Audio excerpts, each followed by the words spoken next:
पण शरद पवार काल पंतप्रधानांना भेटले, त्यांची त्याला जंतर मंतर म्हणतात. तेच आहे की त्यांनी तुम्हाला काही कल्पना दिली आहे का? कारण नाही, मला असं वाटतं विषयाला आता फाटे फोडण्याची आवश्यकता नाहीये. आम्ही सगळेजण आम्ही एक एक एक नाही ऐका मला बोलू तर द्या. मला बोलू तर द्या.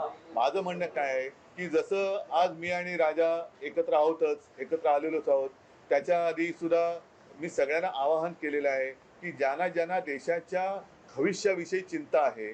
म्हणजे मी तिकडे गेल्यानंतर सगळे भाषिक तिकडे होते, सर्व धर्मीय तिकडे होते, हिंदू होते, मुसलमान होते, सगळे होते.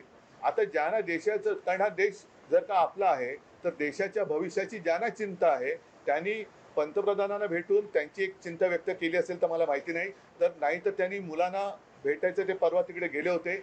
पंतप्रधानांनी आता मुलांना भेटण्याची गरज आहे. आणि नुसतंच असं जर का ढकलम गाडी चालणार असेल तर काय उपयोग नाहीये. नाही आता आपण जे म्हणालात, आम्ही रविवारी मोर्चा जाहीर केलेला आहे. तर रविवारी जर का पवार साहेब येत असतील, अगदी नरेंद्र मोदी येत असतील, देवेंद्र फडणवीस येत असतील, येऊन यात. म्हणजे विरोधी कशाला?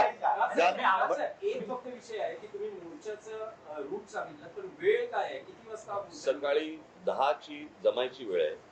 साधारणपणे 11:30 पर्यंत, 11 साडे 11 पर्यंत. जाहीर झालेला आहे. जंतर मंतरवर पोलीस आपल्याला पाहायला मिळतात आणि मुंबईत देखील अनेक विद्यार्थ्यांना पोलिसांनी गाडीतून नेऊन पोलीस स्टेशनला वगैरे नेले. आपण स्वतः काल विद्यार्थ्यांनी आंदोलन जाहीर झाल्यानंतर आपल्या अनेक कार्यकर्त्यांना, नेत्यांना नोटीस जाऊ शकतात, विद्यार्थ्यांची धरपकड. सवय आम्हाला, यासाठी सवय आम्हाला आमच्या नाही. इकडे आता कळेल आता. म्हणून म्हटलं ना की विद्यार्थ्यांच्या बाजूने कोण आहे आणि विरोधात कोण आहे. आणि प्रश्न असा आहे ना की प्रश्न सोडवायचा आहे का चिघळवायचा आहे, हे मला असं वाटतं सरकारने बघावं. सर, आज वंचितनी महाराष्ट्र आणि देशबंदची हाक दिली आहे. 26 तारखेला तुम्ही आता मोर्चा काढणार आहात. प्रत्येक राजकीय पक्ष वेगवेगळ्या गोष्टी करण्यापेक्षा पहिली गोष्ट म्हणजे आता हे ते जाहीर करणारे आम्हाला माहित नव्हतं. त्यांनी स्वतंत्रपणे जाहीर केलं ही गोष्ट, बरोबर आहे.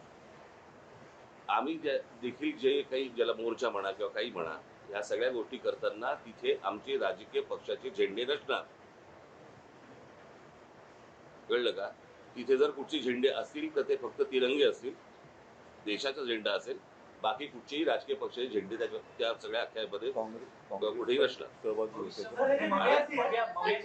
आणि आता उद्धव सांगतात त्याप्रमाणे काँग्रेसशी देखील बोलणं चालू आहे, ते देखील सहभागी. काल माझं बोलणं झालं, राहुलजींशी पण झालं. मग सपकाळांचा फोन आला होता आणि त्यांनी पण सांगितलं की आपण एकत्रितपणे या गोष्टी करू.